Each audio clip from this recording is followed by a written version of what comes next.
What's up guys, Ibar here with Hardware Canucks, and today we'll be exploring Samsung DeX.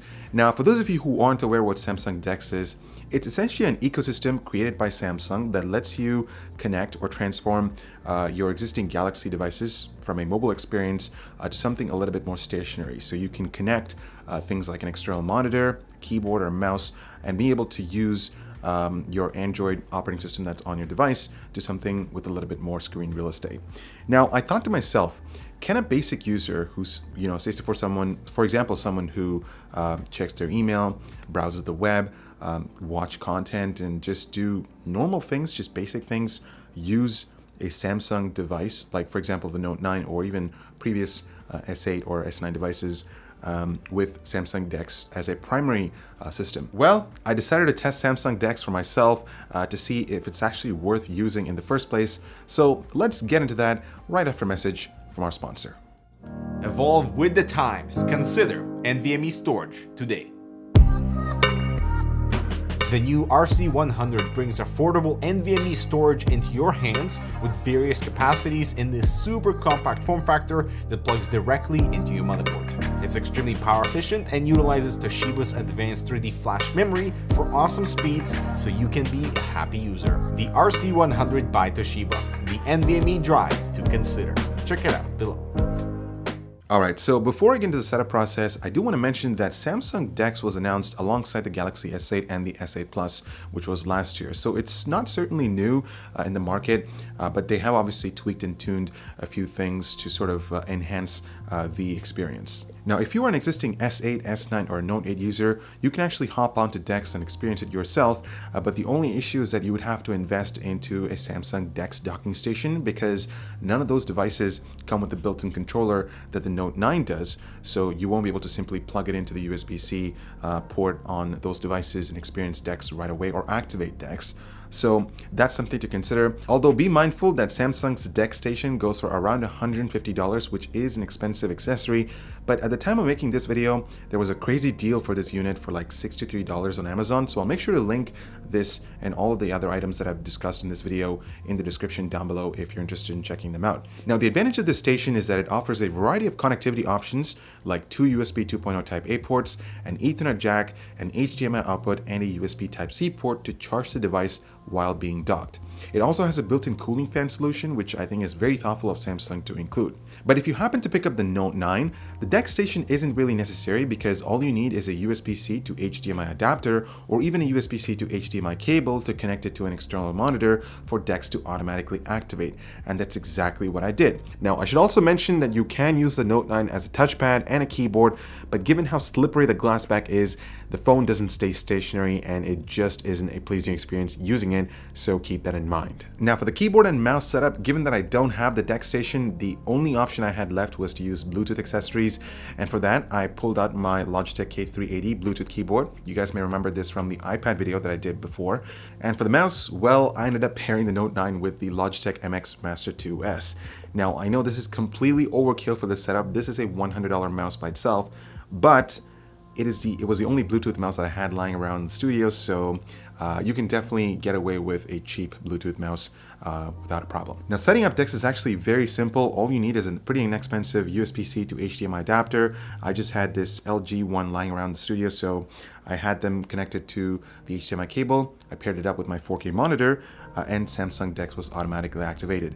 So why don't we actually hop into a demo to see what the whole experience is like. Well, as you guys can see, we are greeted with the home screen, and you may notice that I do have a lot of my frequently used applications pinned to the taskbar. This is an option that you can certainly do. All you have to do is head over to the app drawer. You can right click on an application and you can add it to your home and then pin it directly from there to your taskbar. So it's fairly convenient. Now towards the top left-hand side, you will notice the navigation buttons. For example, the app drawer that literally pulls up your applications, which is fairly nice and straightforward. Then you have your recent tab, but that lets you cycle between all of your recently used applications, which is pretty straightforward. Again, it's a more scaled version of the mobile experience, so it's nothing to be worried about. In fact, you'll get used to it right away. Now, if you're interested in playing around with the settings for Samsung DeX, you can actually head over to the bottom right-hand corner of the screen and click on this little expand tab that gives you a list of icons that essentially showcases all the settings that that are associated with the Note 9. So, for example, if you want to check on battery life, you can obviously do that. And if you want to check on your Wi-Fi status or your Bluetooth status, so in this case, I have the Note 9 paired to the Master 2S mouse and the K380 keyboard.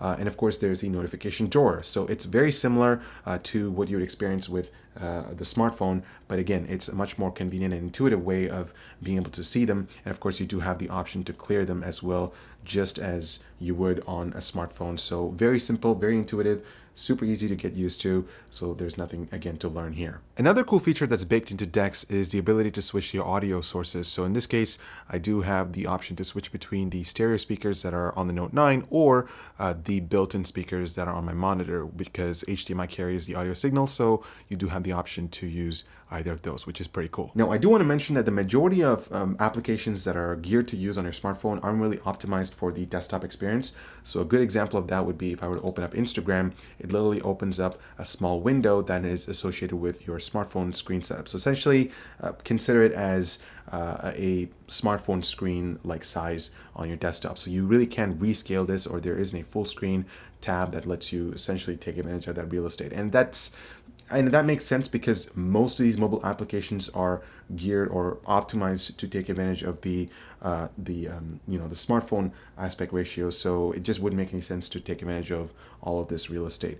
Here's another example of speed test. This is another app that I use to check Wi-Fi speeds. Again, I can't really scale them because it's essentially the exact same size as the Instagram app. So that's something to consider. But there are some applications that are a little bit of an exception here. So Twitter, for example, is an application that can be rescaled and can be used in full screen mode if you so desire. But this is, again, it's just a waste of space if you were to ask me, because this is just a blown up version of Twitter. There isn't a desktop or an advanced version of this built into Twitter, so that's something to consider. So let's hop into Chrome and see what the whole experience is like. I'm going to kick things off with TweetDeck, and this is an application that I use on a regular basis to interact with the audience. And the first thing that I notice is it doesn't automatically take me to the desktop TweetDeck version, because if I click on login, it takes me to the Twitter. It launches the Twitter application that's built inside the website, built inside the phone. So that is kind of unfortunate. It is something to keep in mind. The same story goes for Google Drive. I mean, especially if there are some applications that are more app-based for the Android ecosystem, the chances are you might not be able to experience the desktop version of that on Samsung DeX. So there are some exceptions to that. I mean, the first one is, of course, Gmail.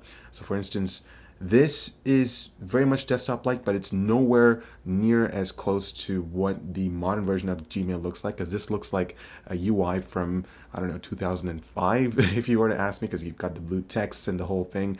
But again, it's very much usable. You can compose mails if you want to. It's very much old school like. I mean, it really does bring back a lot of memories if you were to ask me, but it's usable. You can certainly send emails and do all kinds of stuff with Gmail on Chrome.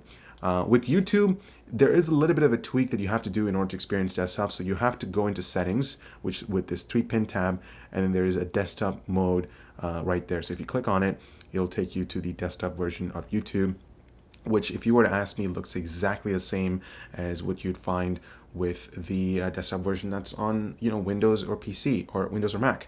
So it's very much similar. It looks like I'm basically browsing the desktop version of YouTube, so there's nothing there. And what's even interesting is the Note 9 actually keeps up really well when it comes to loading up content. So if I were to click on a video, it's pretty much fast. I mean, I don't experience slowdowns whatsoever. I can view the comments, I can check out the recommended videos on the side. So it's very much desktop-like, and I really like that about the whole DeX experience.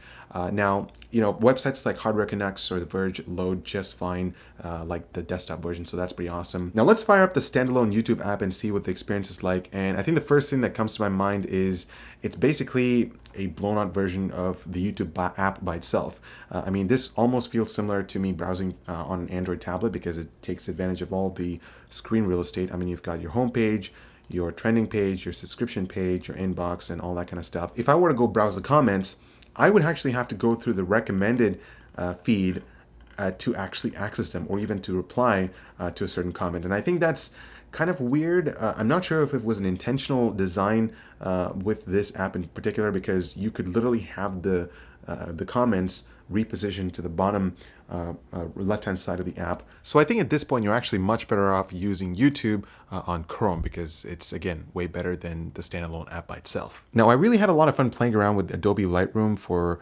Android. And as you can see, this isn't the full dedicated desktop version. It's, again, the mobile version for Android, but it actually does a pretty good job taking advantage of the real estate that it has. So for example, if I want to go in and change things like the exposure or the contrast, or fill around with highlights, maybe decrease the vibrancy or increase that, I can go ahead and do that. And what's even interesting is that the changes actually occur really fast, and that's thanks to the high-end specs that's on the Note 9. So the phone actually does keep up really well.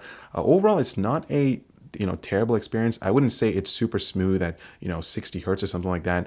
But again, this is all being powered by a single smartphone, and that to me is pretty fascinating. Just being able to do things like being able to edit photos, which is, again, really awesome. Now, a lot of you guys may be wondering what the gaming experience is like with the Samsung DeX, and quite frankly, it's respectable because like I said, I'm kind of surprised for the fact that this is being powered by the Note 9, and I'm literally just having this hooked up to a 4K display. So the graphics are not the best, but again, very respectable. I mean, this is kind of the future that we're all hoping for, being able to power all of our gear with just a single device, and we're almost close to that. So typical controls like your keyboard controls, like your WASD set of keys, work just fine when it comes to moving up and down and doing all kinds of stuff. But for example, if I want to navigate around and change my angle, I would have to hold the primary button and shift or just change the angle as you're seeing right now. So it is kind of unfortunate. I mean, you kind of have to, again, it's not similar to what you would get with a desktop experience of PUBG. It's, again, a mobile version. I actually would prefer playing PUBG on the mobile side, because you basically interact with the whole screen if you are a PUBG mobile player. But yeah, overall, it's respectable. That's what I have to say about this. Now, one of the things that I found to be a little frustrating is if I were to open up the Gallery app, which is a file explorer app that opens up, again, a desktop-like experience or desktop-like window, and if I want to quickly go in and adjust, or if I want to drag and drop pictures, I actually won't be able to do that like I would be able to do with Windows or Mac. So that's kind of unfortunate. I really wish Samsung was able to implement that with this setup, but that is impossible with what we have right now. So the whole drag and drop thingy doesn't really work that well with DeX. In fact, it's non-existent. Now, I did experience some scaling issues with Samsung DeX, and a good example of that is Google Docs. When I was working on a script, the app by itself was pixelated and it wasn't really pleasing to the eye. And I think part of that has to do with me using a 4K monitor and the signal by itself being 1080p, because it's being upscaled to, it's being upscaled to 32 inches. So that's something to consider. But what's really odd is that I am using a USB-C to HDMI 2.0 adapter that supports 4K output. So I'm not exactly sure if it's a port restriction or if it's an adapter restriction, because the official Samsung adapter does support 4K, and Samsung does claim that. So I might have to test that out, or I might have to test the output resolution with the Samsung adapter later on to see if it actually works. But as of right now, I was only able to get it up and running at 1080p, so that's again something to consider. The new Mark II Corsair Strafe and K70 keyboards are fully loaded with custom illumination, convenient media buttons, USB pass-through, extra set of keycaps, and ergonomic wrist rest for each keyboard, so you can type or game comfortably, with a variety of MX switches available, so you can check out which keyboard suits you best in the description below. Guys, that's pretty much Samsung DeX in a nutshell. Now, if you do intend to pair up a keyboard or a mouse with a Samsung device, especially the recent ones that are out there in the market, there are some keyboard shortcuts that have been imported from the desktop experience. For example, things like Control-C, Control-V, which is a standard copy and paste, or for example, the Alt-Tab shortcut that lets you switch between different tabs quickly. It all works just fine with Samsung DeX, so that's pretty amazing, especially if you want to quickly jump between apps. So things like that are definitely still present with the Samsung DeX, and I really appreciate that.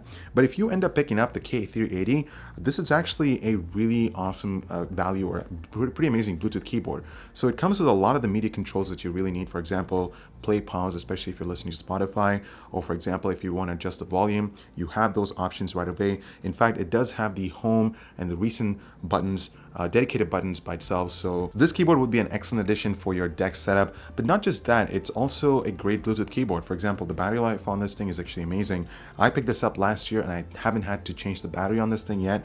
And it's very durable. I mean, I've tossed this around here and there. I've traveled with this guy, so it's held up really well. So it's really an amazing keyboard for its price, and I'll make sure to link this in the description down below if you're interested. Now, coming back to Samsung DeX, and I have to admit that I'm actually pretty excited to see what Samsung has planned for the future.